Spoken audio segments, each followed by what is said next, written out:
Hey everybody, welcome back. It's Star Wars Minute, the daily podcast where we analyze, scrutinize, and celebrate the Star Wars movies 1 minute at a time. I'm Pete the Retailer from PeteTheRetailer.com. I'm Alex Robinson from AlexRobinson.fun. Oh, I'm Tony Consiglio from StarWarsMinute.com/TocoTees. That's I right. think. Toco. Am I right? Oh my God, I actually figured I remembered it. Welcome back, Tony, to the show. Thank you for having me. Happy to have you. You're in your podcasting cage.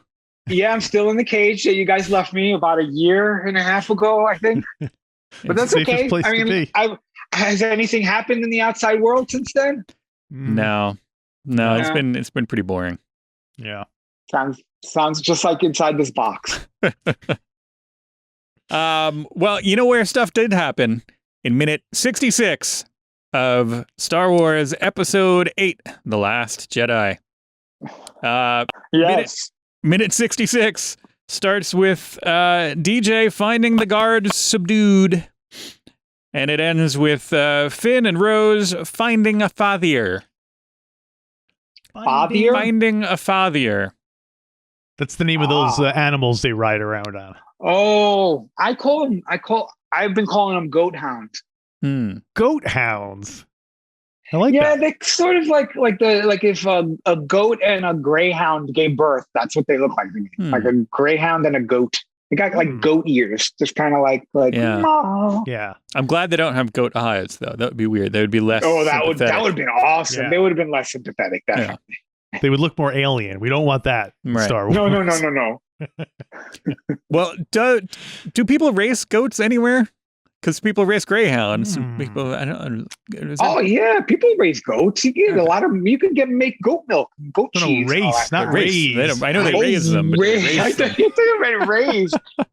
raise goats. Can you train a goat to do anything other than eat tin cans? Do goats even eat tin cans? That's a stereotype. That's a really weird. We're no longer allowed to say that goats eat tin cans. Pete can make that joke. You can't make that joke. Oh, sorry. I apologize. Well, the first thing I wanted to, I have a couple of questions here before we dig into. There's a lot of questions that get opened up here. A regular goat-eaten can of worms. But before that, I wanted to try to figure out if, remember when we had Noah Segan on the show, he said if we look in the jail, Noah Segan. There's a lanky guy in prison who is, I think, did you say it was Rian Johnson's uncle? And I couldn't make anybody out in the jail previously, but here behind, I know it's really distracting to watch BB-8 doing his thing, but behind him there's a kind of what looks to me like a lanky guy in a prison. So maybe that's Rian Johnson's uncle. Maybe, yeah. Uncle Johnson. Uncle Johnson. What did he do that he's in prison at what seems to be a casino? Is it a casino prison? Yes. Oh, no, they're not in the same place, are they, as the goat house? Yeah, it's, well, the casino, and so the racetrack is underneath the casino area. They're in like the holding cell. It's like Disney jail, kind of. They're in like a holding area because they parked illegally and they were causing trouble, so they got thrown into this kind of temporary thing. Which, so watching Poor this Rian Johnson. minute, I was like, DJ comes around the corner and Mug's like, what? And then, we see BB-8. The guards are all subdued. And we see BB-8 there for a second. And I was like, oh, wait, I thought that this was more like over the top. I thought they really like hit you over the head with this whole like him shooting coins thing. And then another guard comes around the corner and then he does it. I was like, oh, okay. Like for a second, I thought it was subtle because I would like it a lot if it was just DJ comes around the corner and is like, looks at BB-8 and is like, did you do this? And like no explanation as to how or why BB-8 did it. If, like guards are tied up, things are destroyed, and BB-8 is just like, thumbs up or something like that. Middle finger too. Yeah. But no, instead we have a ridiculous coin gun thing. Is he supposed to have shot all those guards with his coin machine gun too? Tough to tell because they're also like, how are they tied up? how are they have like handcuffs on and they're bound somehow? Like, what did he use, like spider legs and stuff like that? And how did they not hear this? How did yeah, I don't know. Well, my question is, are coins thrown to you by something the size of like a medicine ball, really, to the point where you're like, you're falling over in pain from coins being thrown at you? That just seems. I mean, they're just like bullets if you do it fast, hard I enough. suppose. Yeah. It's like anything. It's and then that's a helpful comment. It's like anything. And then what's his name throws shoes at one of them and knocks him out with a shoe. I mean, what is going on? And he's wearing a helmet and he gets knocked. And he's wearing a helmet. Well, first of all, I have to say, those costumes that those guys are wearing, it looks like something out of a Mel Brooks movie. Those don't. They look like they do not look like those rib kind of thing that come. That's part of it. They were trying. They're supposed to look well. They're supposed to look ostentatious and kind of goofy because it's a super rich whatever. They're not supposed to look as real useful cops. That's real useful cops. But I do. There's two DJ lines here. DJ is the guy that Benicio del Toro, and he says two things here that I kind of low-key quote. Well, one I directly quote all the time because my kids think it's hilarious anytime I say, "What's your story, Roundy?" That's for some reason my kids thought, like, when we're watching this movie with them, they thought that was the funniest thing in the world. Now all I have to do to get them to laugh is say that about like anything. If I just see one of them, be like, "What's your story, Roundy?" and they just think it's hilarious. Do you only say it to round things, or does it apply to anything? No, pretty much. Well, I'll say it to them usually. Like if something weird is going on, wait a minute. That was the first thing you said. That was the first thing you said when we got on Zoom to me. I was talking to the cage around you. Oh, thank you. I'm waiting for King Kong to show up at some point. What is the but it's other very thing? strange to do this. This is new for me that we see each other during these shows. Yeah. Now, it's true. Am I too close? To our hearts. The other thing that I low-key quote all the time, and I forget that I'm quoting DJ, is when the other cop comes around the corner, he's like, "Hands up," and he's like, "Yeah, man." Like, I say "yeah, man" like that a lot, and I realize that I'm kind of subtle low-key quoting DJ when I'm like, "Yeah, man." Like, yeah, man. Yeah, man. I you usually really have a pair of shoes tied around your neck when you do that. That's what, yeah, man. And my kids are like, I'm like, "Oh, what's your story, Roundy?" And my kids laugh, and then they're like, "Can I have a cookie?" And I was like, "Wait, hang on a second." I put my shoes on my neck. I'm like, "Yeah, man." And they're like, "Oh, he said it. He said the thing." To the line. It's him saying "man" sounds weird to me. I guess that's like, has someone ever used that term that in the Lebowski sense? Yeah, I thought in a Star Wars movie. That is weird. Yeah. Hey, man. Although my favorite Benicio del Toro line is from Usual Suspects when he goes, "I'll flip you." Right. "I'll flip you." You should have used that line. You needed that line in this movie. Yeah, totally. You should have just been like Benicio del Toro from all of his other movies, just doing lines from all of his other movies, and they're like, "I guess this guy can get us into the." He's like, "I'm the Wolfman." So when he says "hands up" and stuff, well, man. First of all, I mean, this guard, you gotta hand it to him. He's really erring on the side of not wanting to be. If I was a guard and I came around and there was like 5 guards already laying down on the ground, like knocked out or whatever, I would tase first and ask questions later. Yeah, why don't these guys shoot? I am. Rose got me into it. Why didn't they just shoot at BB-8? Yeah. Well, again, I think these are not like. I guess that would ruin the movie. Like the town that I grew up in, you had like Nassau County cops who were like, quote unquote, the real cops, and then you had like the one, like my town had like an auxiliary sheriff or something like that who was the one who was just kind of roaming around. And I think these are more like Barney that. These Fife. are more like like they don't really have to deal with a lot of actual criminal activity other than, there's like, I think there's investigators following up on, organized crime and heists and all that in the casino, but these are just the kind of like, like handing out parking tickets. The security guards. Yeah, essentially. The security guards. We need Law and Order, Canto Bight. Oh, man. I would love that. We need. Or do like another episode of Troops. Remember that one? Yeah. From back in the day. I think it's funny that while this is all going on, the other prisoners are just kind of like watching and not like, if I was one of those guys, I'd be like, let me out. Come on, let me out. I'll help you escape. But they're all just kind of like, I'm Ryan Johnson's uncle. I know I'm in here for life. My nephew made this movie. No, he's a director from Hollywood. So yeah, before DJ knocks out the guy, he's all does this like he does a lot of mugging and literally mugging, and in addition to knocking someone unconscious. And I wonder how much of that was the Benicio del Toro just kind of like playing around with it and stuff. Like him doing his stutter, like wanting to do a lot of like, business as an actor. Right. I imagine him saying, "Is this what you do in a Star Wars movie? I gotta more is better." Is this the minute also that the it's not? Is this the minute where they come through the? It isn't the minute. No, that's when they come through. Oh, is it this one? minute? Yeah. They come up into the stalls. Yeah, they do. They come into because the guards come through. The reinforcements come through, and they're like, "Where'd they go?" And they look, and like, my note for that is, why have manholes in prison?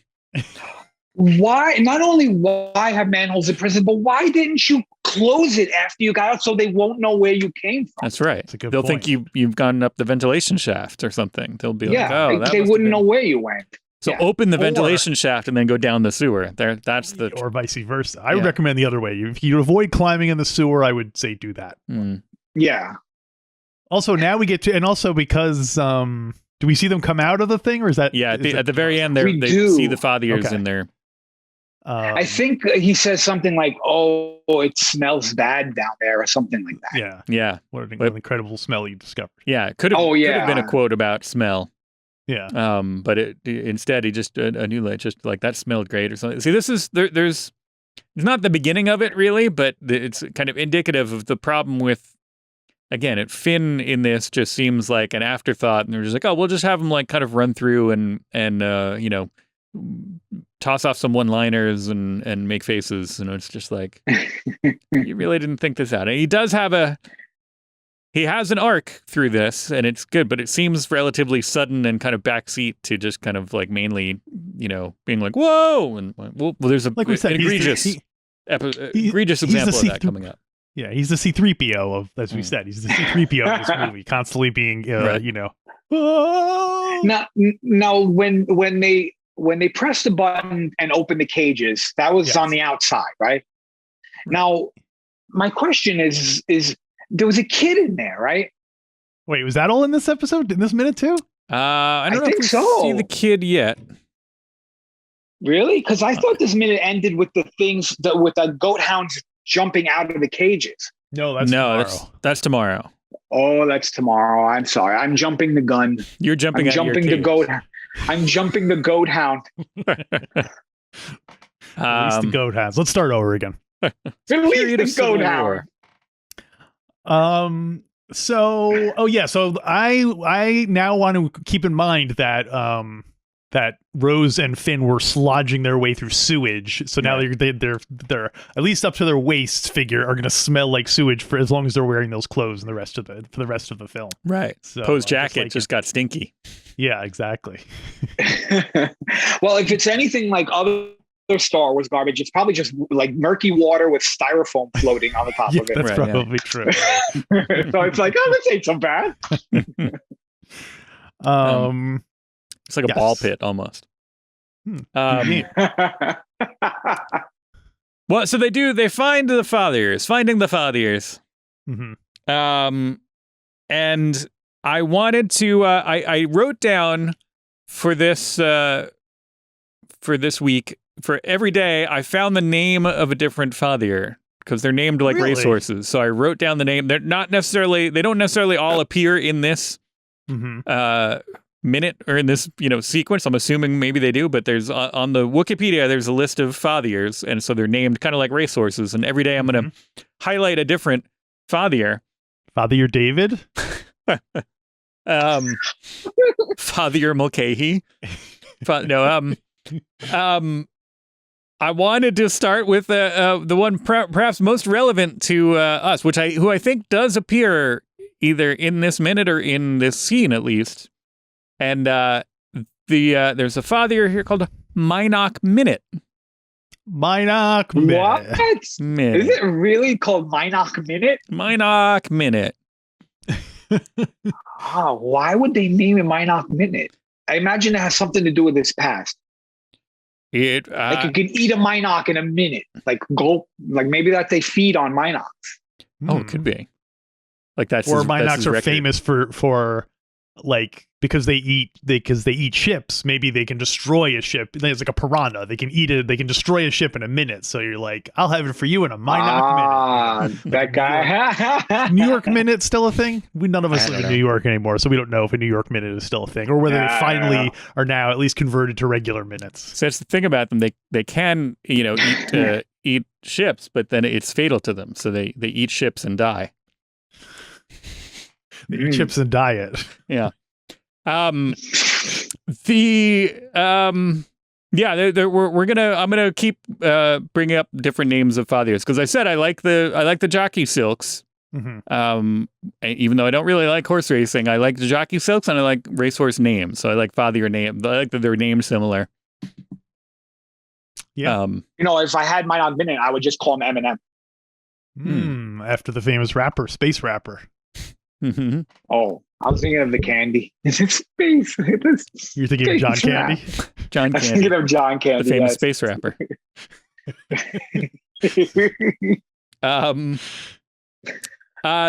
Tony, you're from Queens. Did you ever go to like Belmont or anything like that? Is that a thing? I feel like when I was a kid, I went to a racetrack once. I did go to a racetrack once with my boss. I don't know why I went. I was like 14 years old and he's like, I got to make a stop on the way to us going to buy groceries for the store. He's like, I got to make a stop. And I went in with him and I didn't see any racing or anything. I don't even know if I went into where the racing happens. Is it one of those things like the Bugs Bunny where there's a rabbit that runs on the outside of the horse? Is it horses or dogs? I don't remember what was going on. There are Fantheers. Both, but here it's Fantheers. Yeah, here it's Fathiers. It's goat. I wish you could have seen what I guess they would have had a Mynock on the little thing going around. That's why it's called Mynock Minute, that they're all chasing Mynocks. It wasn't very glorious. I remember being somewhere. He handed someone a sweaty wad of cash and we left. I don't remember exactly what was going on. I try to figure. Sure, it was a racetrack. Yeah, it might not have been. I don't know. That's what I was told. I don't know. For a couple of years, I went to some people I know here in Portland are really into the Kentucky Derby, which is coming up, I think, and or at least might even be happening around when this episode. Today. Anyway, but and so we'd go to the racetrack, the local racetrack, which has since closed down. But like we were basically watching the Kentucky Derby on a little TV at the racetrack. So, we made bets and everything, but it didn't have the same excitement because we're all just kind of sitting around it. Like, it's like being at an OTB. Right. Yeah, that's what it felt like. Did you guys ever go to an OTB? I remember going in. It was much just... I've been to an OTB, yes. I've been around one, but I don't think I've ever been in one. Well, I don't want to go too much into horse racing because I didn't have many notes for Friday, so I got a lot of horse racing stuff for Friday. All right, well, we'll save it there. But Alex, I got bad news for you. Kentucky Derby happened this weekend. You missed it. Ooh. Did I win? Guess who won? Mynock Minute. Mynock Minute. Mynock Minute. But yeah, I didn't have other than not only why I have manholes in prison, but also that hexagonal or octagonal, which I didn't use it 6 or 8 sides on that, but that's not a good shape. We've learned that as a society. Manholes have to be round so the thing doesn't fall in. Yes, so, maybe makes sense. Space. Maybe they have like anti-grav They have like repulsors in them or something like that. It's a lot of high tech technology to just keep a metal thing on the floor. Yeah. Well, it's like, well, total, but it's not unlike the type of thing that you would do. Like, well, normally they have to be round so they don't fall in, but we put repulsors hidden inside them and we put all this tech into them so we can make them a hexagonal shape and they won't fall in. It's like that I think it's an urban legend about the pen that was designed to write in space. They spent tens of thousands of dollars to design this pen that can write upside down, and but the Soviet astronauts just use pencils. Right. So maybe it's like that where Exactly. yeah. So I don't have much else for this minute. Yeah, we're gonna get into some fathier stuff for the rest of the week, I think. Tony, we'll go anything farther with the fathiers? Yeah, we'll go fathier and fathier. Tony, you got anything else for I this have minute? to say, well, I guess my question is, when this minute starts, I assume that's when Benicio and BB-8 met, right? They hadn't met before that. Yes, right. This is their first encounter, the historic first meeting of BB-8 and DJ. So how did they do they speak to each other? Like, did they understand what BB-8, like, I assume they left together at some point. I mean, if I met a robot that wasn't like if it's true, if my Roomba was, if I was somewhere when there was a Roomba that was saving my life, I don't know if I'd talk to it. I'd just be like, what is this thing? And then I'd leave. I don't know if I'd really, what's your although story? I assume he knows it's a droid. Or steal it. Oh yeah, I could have taken it. You just pick it up. Obviously, I wouldn't have stolen BB-8. Look what he did to all those. But he doesn't have any. He can't have any more coins in there. Guards. Although we do see him picking up the coins, so maybe he wants to reload BB-8. Just pick it up and shake them like a piggy bank. He like cracks him open. Just hold them up and use them as a gun. I know we saw BB-8 being fed coins earlier, but I really question the inside mechanics that would allow BB-8 to then take those coins and load them into a coin firing mechanism, which he has for some reason. But right. I think this is going to be my theme of the week. I think my real problem now with Canto Bight, now that we're watching them minute by minute, is that there's a real air of reality to the physicalness. It's like the Hobbit movie. Like, it has a kind of like the things, like, they don't seem like things that would really be happening. But anyway, we'll get to that throughout the rest of the week. So I don't want to start my bitching and moaning just quite yet. All right. Well, and also, didn't BB-8 like shoot the coins and then does he have breath? Can he like? Wow, that's amazing. Looked at it. There's a little like nozzle that lights up for a second when he blows it out, and I was like, really? I guess it's like the fire extinguisher, but he just does it for like a second. With like no canister in there. He's like, let me just do it without the thing. So I mean, it's possible he might get stopped and need to use it as a breathalyzer occasionally. Oh yeah. And he can spin it around though, so he has a separate compartment. So he's totally loaded, but he has like, let me use the fire extinguisher one. But also, like R2-D2's rockets, I feel like him having a machine gun inside would have come in handy in other situations, But well, we'll see. He always had a machine gun, but he was never full of coins before. He was like, you know what this is useful for? I don't like it at all. I think I said it last week or whatever, but slowly BB-8 becomes one of my biggest problems with the movie in the course of these next week or two.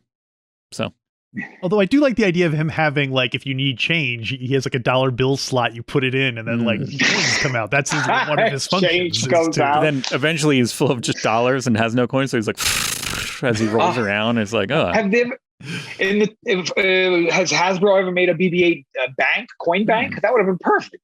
Except it shoots the coins back at you when you put enough in.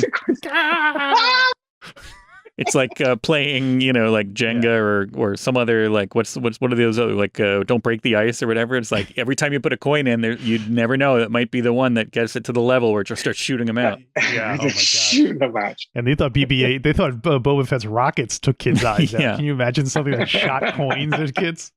Did you guys have the plastic guns that they had? There were like two. You get them at like the drugstore. There's two that they had. One shot little soft kind of BBs, like little soft yellow pellet. Oh yeah, I definitely had that, like little yellow rubber BBs. Yeah, and the other one shot the flat discs. Yeah, the rainbow colored discs. flat discs. Yeah, and it was I always tried flying. to put pennies in there and shoot it, but the spring was never strong enough to do that. I But, know. so I'm kind of envious of BB-8. I'm like, oh, he figured it out. He's got a strong spring in there, I guess. Yeah. Yeah. Speaking of a strong spring, we're gonna keep going through May. Tony, can you come back tomorrow for another episode?